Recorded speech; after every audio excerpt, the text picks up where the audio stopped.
There's a haunting in Venice. How's it going, everyone? I hope you're having a great day so far. Welcome back to another episode of my saucy opinion. So this week, A Haunting in Venice came out.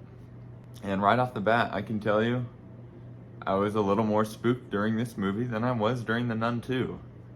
The pace that the movie starts with is really good. It introduces you to your detective man.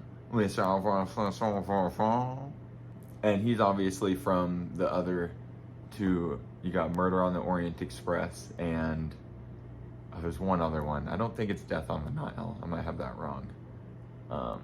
But so he's the world famous detective, and he's being invited to basically sit in on a haunted house, kind of. He's trying to see if he can be stumped on this case, you know, because you can't stump Miss.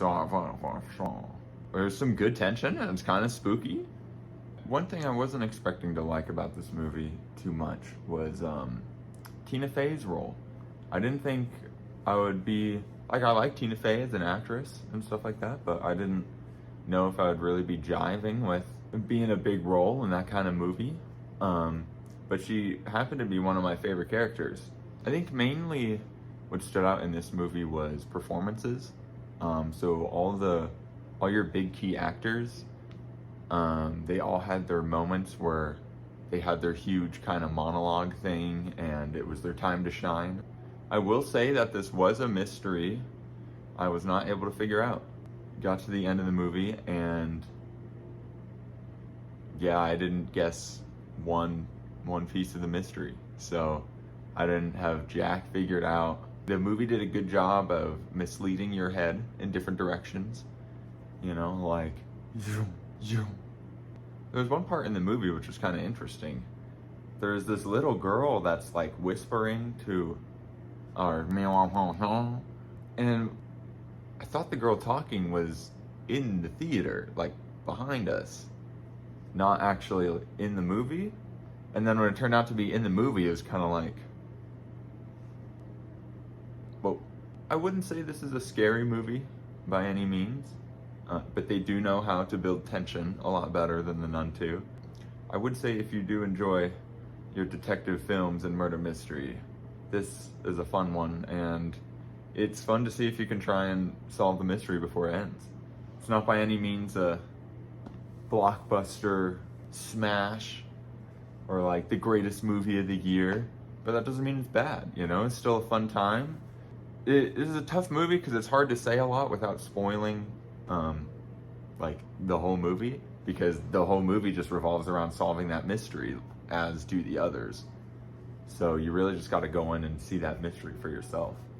We're gonna have to keep adjusting the sauce meter here, the scale of spice, because after watching this one, I'm like, definitely wasn't mild where The Nun was. It wasn't medium, it was a little spicier than that. But I wouldn't say this movie was hot. So I feel like for this one, we're gonna have to say it had some heat. Like, this movie definitely had some heat, but it wasn't hot enough to be like a hot sauce. We'll plug that into the sauce bottle under it had some heat. I know this was a little quicker review, but it's kind of hard to talk about this one without really spoiling anything, and I like to kind of keep it spoiler free. But I do think this was a good, enjoyable movie and good to start the spooky season.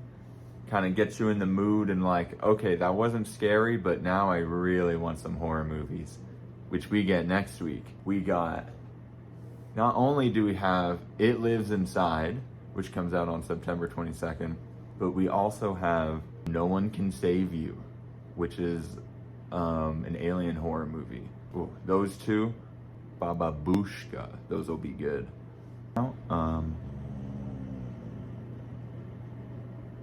I hope you guys enjoyed watching this saucy review. Have a great rest of your day, and I'll see you in the next one.